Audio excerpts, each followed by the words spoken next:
দিল্লিতে ছাত্র আন্দোলনের উপর যে পুলিশের যে লাঠিচার্জ, এইটা নিয়ে ভিন্ন মানুষের ভিন্ন মতামত। আচ্ছা বলুন তো, এটা নিছকই ছাত্র আন্দোলন ছিল? যতদূর জানি নিটের যে প্রশ্নপত্র লিক হয়েছে তার বিরুদ্ধে এই আন্দোলন। হ্যাঁ, এটা আন্দোলন, এটা সমর্থনযোগ্য। আন্দোলন আপনি করতেই পারেন, এটা আপনার মৌলিক অধিকার।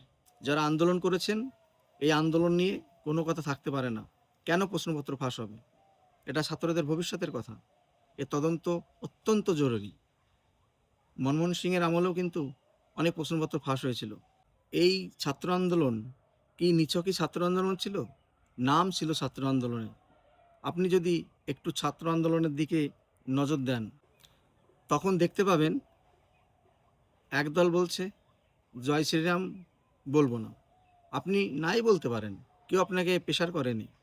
কিন্তু একই মঞ্চে দাঁড়িয়ে, একই জায়গায় দাঁড়িয়ে আরেকজন বলছে নাম রহেগা আল্লাহ কা। তখন কিন্তু আপনাকে বুঝতে হবে এই আন্দোলন ছাত্র আন্দোলন নয়। উদ্দেশ্য প্রণীতভাবে এই কথাগুলো বলা হচ্ছে। ওই একই জায়গায় দাঁড়িয়ে বলা হচ্ছে সংবিধানকে নমস্কার করছে, আবার বলছে সংবিধানকে মানি। আবার ওই একই জায়গায় দাঁড়িয়ে আবার বলছে সংসদকে গুড়িয়ে দেব, সংসদকে উড়িয়ে দেব। এটা ছাত্র আন্দোলন? নেপালের মতো করে দেবো বা শ্রীলঙ্কার মতো করে দেবো, এটা কি ছাত্র আন্দোলন? আপনারা দেখুন ওখানে কে উপস্থিত আছে? অরুন্ধতী রায়। যে অরুন্ধতী রায় কিছুদিন আগে আজাদ কাশ্মীরের দাবি তুলেছিলেন।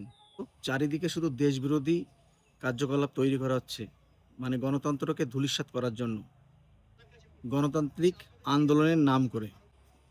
আপনারা গণতান্ত্রিক উপায়ে আন্দোলন করুন না। এই সরকারকে আপনারা গণতান্ত্রিক উপায়ে আপনারা ভোটে দাঁড়িয়ে এই সরকারকে ফেলে দিন। বিজেপি তো আর 100% ভোট পায়নি।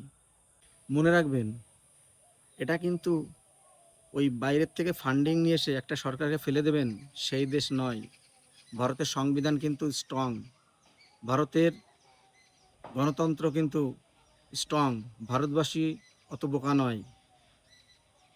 আপনারা গণতান্ত্রিক উপায়ে আন্দোলন করুন।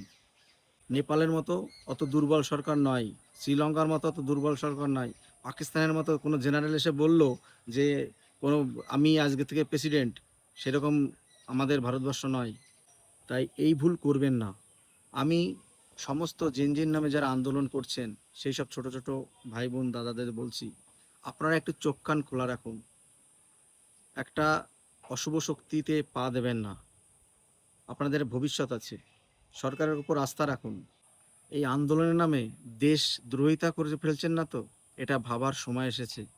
এটা ভাবুন, বেশি বেশি করে ভাবুন যে আন্দোলনের নামে দেশ দ্রোহিতা করে ফেলছেন না তো? এই আন্দোলনের নামে আপনাদের ভুল পথে পরিচালনা করা হচ্ছে। আপনারা কি ভাবছেন বাইরে থেকে ফান্ডিং নিয়ে সেই সরকার ফেলে দেবেন? অতটা নড়বড়ে নয় এই সরকার। তাই এই প্ররোচনায় পা দেবেন না। যদি আপনার আন্দোলন করতে হয় অবশ্যই করুন, গণতান্ত্রিক উপায়ে করুন এবং তার সমাধানের রাস্তার জায়গা রাখুন।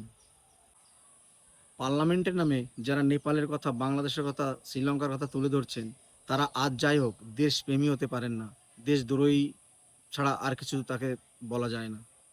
মনে রাখবেন, যারা এই গণতন্ত্রকে সমর্থন করে বিজেপিকে ভোট দিয়ে এই সরকারকে বসিয়েছে, তারা যদি একবার পথে নামে তাহলে কিন্তু আপনাদের খুঁজে পাওয়া যাবে না। তাই এই ভুল পথে পা দেবেন না, কোনো অন্যায়ের সঙ্গে আপোষ করবেন না, এটা মাথায় রাখবেন।